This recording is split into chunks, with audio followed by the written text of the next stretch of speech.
The bridge. A bridge is a vital structure that can bring together and essentially connect two places which appear to be distinct and apart. When Piers shared his dream about the bridge, I think we both realised that it would play a vital role in the conception of this book and its contents and key messages. Look at the discipline of positive psychology today and consider how different it may be if we were to build bridges rather than defend our corners.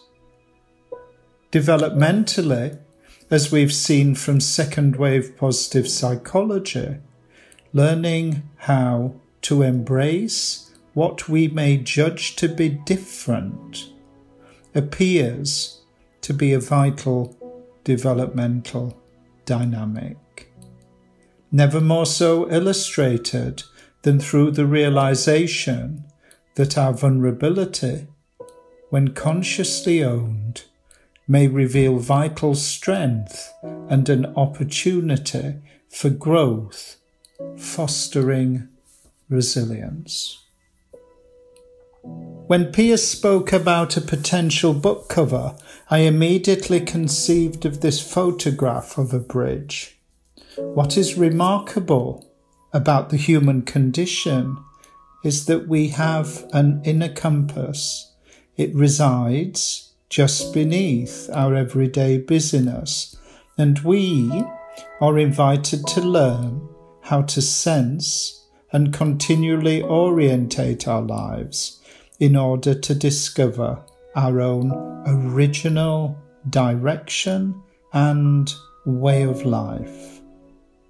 My own compass revealed a longing, a lifelong deep desire to go out into the wilderness and to photograph the northern lights. This, when owned, felt like the greatest and most meaningful adventure, and so for 10 years, at a time in my life when I was probably my most productive, I took vital periods away to travel to Norway, Finland, and Iceland to become a light chaser. These were remarkable times. Imagine standing alone in the complete darkness under the remarkable heavens, in sub-zero temperatures, in some of the most beautiful places on earth, completely alone and patiently waiting for the aurora borealis.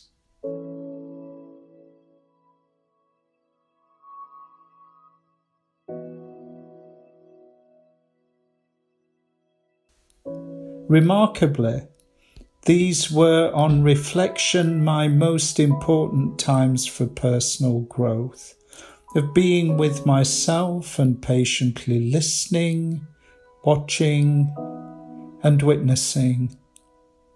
The word existential in the title of this book points to our otherworldly natures. And the Northern Lights encompass for me an otherworldliness. One of the defining features of humanity is that we continually aspire to discover the more than in our lives. Though we may seek the more than initially in content form, a new car, home, or partner, ultimately, I have realized that the more than that I truly aspire to discover is the person that I long to become and was born to be. This book, time and again, looks at our developmental journey across the lifespan as a discovery of being, which then informs our becoming more whole and fulfilled. Being with the lights informed my life. And when Piers spoke about a cover of a bridge, I was taken to one night, one very special night, where I had driven through Norway.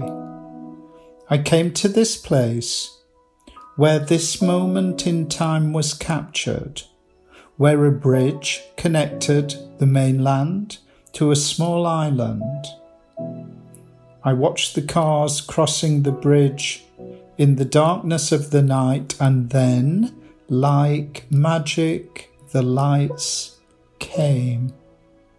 And there, amidst the toing and froing of everyday life, above and all around was the wonder of the lights, and in entering the darkness, that we can discover illumination is a remarkable prospect and possibility. A presence and source of inspiration, something remarkable without that reminds me of my source, compass and guidance within. And yet to know and conceive of this takes us way beyond the rational to what we may sense as well as see, and to intuit as well as know. As I stood in the darkness over the years of this adventure, witnessing and photographing the aurora borealis, I found myself gifted with insights that ultimately informed my own book, Guiding Lights. Learnings that I would have missed in my everyday busyness, that in my patient waiting and witnessing were there for the taking, and indeed my development and making. You can see how this photograph of the bridges may be an ideal book cover. It invites us all to consider bridging rather than judging, and how we might fully embrace the more than in our lives, to discover the fulfillment and the realization of the very person that we were born to be and destined to become. The ultimate bridge to which this points is how we can link and connect the conscious and unconscious domains of our existence, offering the prospect of redemption to every aspect of ourselves that we may have at some point inwardly pushed away. Appreciating such a bridge reveals clues to the nature of self-transcendence, an underlying process intimately associated with lifelong development. Piers' dream and the very seed and motivation for composing this book is, we hope, captured within this image, inviting each and every one of us to come to know both our worldly and otherworldly natures in order to illustrate and illuminate the importance of being and humanity, and to gain a deeper understanding of our becoming and how we are made whole. The bridge, above all, speaks to an integrative psychology, one that is slow to judge and faster to include and encompass.